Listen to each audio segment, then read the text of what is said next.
The one commodity that is most valuable on this earth is time. Time to love, time to live. From the moment the human body is born, it begins dying. I can live with no responsibility whatsoever. The price I pay is that nothing matters. Or I can reverse it and everything matters. But I have to take the responsibility that's associated with that. And so if your life isn't everything it could be, you could ask yourself, well, what would happen if you just stopped wasting the opportunities that are in front of you? What is death? Is it the end? Or is it the beginning? And what is life? What is this thing we call life? What makes life so unique and so beautiful? It is beautiful because whatever you have that you may be facing, what you may be dealing with, life is still good. You are living and achieving your dreams. Find time to better yourself, read, explore, research, live life, do things you've never thought of doing before. That's what it's all about. It might not be fun, it might not be easy, but it is profitable. It does give you results. Think about all of the great people that we admire in our society and the things that they must have had to go through in order to make it look effortless. And one day you're gonna be great, but you think you got time. You think you got time. AET 3 years from now, 5 years from now. I'm telling you, you deserve to be great now. And not only do you deserve to be great, there's some people in your life. You must be yourself if you want to experience your true purpose in life. If you're different, be different. Be different and do it with pride. If someone doesn't like it, if many people don't like it, who cares? Your life would feel better and richer if you had a goal, you chased that goal, you accomplished some things, and you would get this boost of confidence, you'd get this boost of self-esteem, like whatever it is that you're going to do. Learn from what you've just done, move forward. Learn from what you've just done, move forward. Repeat, repeat, repeat, all the way forward until one day you're going to get to the end of that tunnel and you're going to see the light. You need to take massive action. And if that doesn't work, try something else. If that doesn't work, try something else. Keep going with massive action and you will find the way because it will give you momentum. The time is now. The time is now to express and for people to believe in themselves. The time is now for it to be okay to be great. Listen to me, if you work for it, if you're willing to put in that sweat, that blood, and those tears, baby, I'm telling you, you can have what you want, be what you want, do what you want. Are you hearing me? And start now. Start believing, start dreaming, and create the life and the person that you really want to see.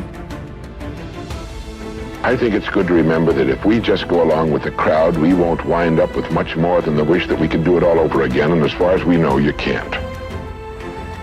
If we want to amount to anything as individuals, we need individual goals, individual thinking, individual actions, and we must never conform to the big group. We must love them, we must help them, we must serve them, because our whole success will depend on our ability to do these things. But never lose our own individuality and our identity by permitting ourselves to become submerged in what has historically proved itself to be little more than a suffocating sea of indirection and purposelessness. If we want to emulate someone, fine, but let's be choosy in whose steps we follow. It's the only life we've got. And remember to think. Imagination is everything, and we can become what we can imagine. If you find yourself getting depressed and down at the mouth, as we all get once in a while, you might want to remember this quotation by Dean Briggs. He said, "Do your work. Not just your work and no more, but a little more for the lavishing's sake. That little more which is worth all the rest. And if you suffer as you must, and if you doubt as you must, do your work. Put your heart into it, and the sky will clear. And then out of your very doubt and suffering will be born the supreme joy of life." Believe it or not, in an age when we've come to nearly deify leisure time, we've almost lost sight of the fact that virtually all our satisfactions, rewards will come not from our leisure, but from our work. And don't forget the strangest secret. We become what we think about. But if you want to begin to move into your own personal greatness, If you want to begin to really enjoy a happy, successful, healthy life, you've got to be willing to go against the tide. You've got to be willing to harness your will and say, in spite of this, I'm in control here. I'm not going to let this get me down. I'm not going to let this destroy me. I'm coming back, and I'll be stronger and better because of it. You have got to make a declaration that this is what you stand for. You're standing up for your dreams. You're standing up for peace of mind. You're standing up for health. You want it, and you're going to go all out to have it. It's not going to be easy. When you want to change, it's not easy. If it were in fact easy, everybody would do it. But if you're serious, you'll go all out. So yes, I'm going to turn this situation around. I'm not going to sit back and moan and cry over what happened and what went wrong and who did what. I'm going to do something about this situation. The way to transform yourself is through your work. Now, I know this runs counter to our prevailing cultural prejudices. Work is too ugly, too boring, too vain. Self-transformation, we think, comes through a spiritual journey. Therapy, a guru who tells us what to do, intense group experiences and social experiences and drugs. But most of these are ways of running away from ourselves and relieving our chronic boredom. They're not connected to process, and so any changes that occur don't last. Instead, through our work, we can actually connect to who we are instead of running away. And by entering that slow, organic process, we can actually change ourselves from the inside out in a way that's very real and very lasting. This process involves a journey of self-discovery that can be seen as quite spiritual, if you like.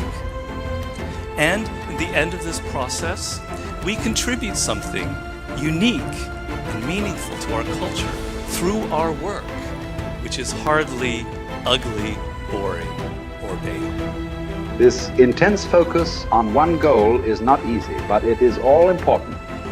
Orison Swett Marden wrote, "The giants of the race have been men and women of concentration who have struck sledgehammer blows in one place until they have accomplished their purpose. The successful men and women of today are those of one over, mastering idea, one unwavering aim, men and women of single and intense purpose." Marden also said that every great man has become great. Every successful man has succeeded in proportion as he has confined his powers to one particular channel. Single-minded concentration in the direction of your dreams will intensify your desires and increase your emotional drive toward your goal. This intensity of concentration will activate the law of attraction and begin to attract people and opportunities into your life to help you to achieve your goal. The more you think about your goal, the more it will come to dominate and direct your life. The more you think about it, the more rapidly you will move toward it, and it will move toward you.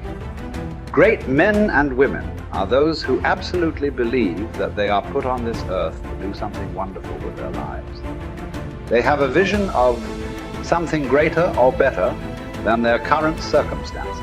Personal greatness means having a sense of destiny and a conviction that your thoughts and your imagination are the only real limits to your possibilities. William James said, compared to what we ought to be, we are only half awake.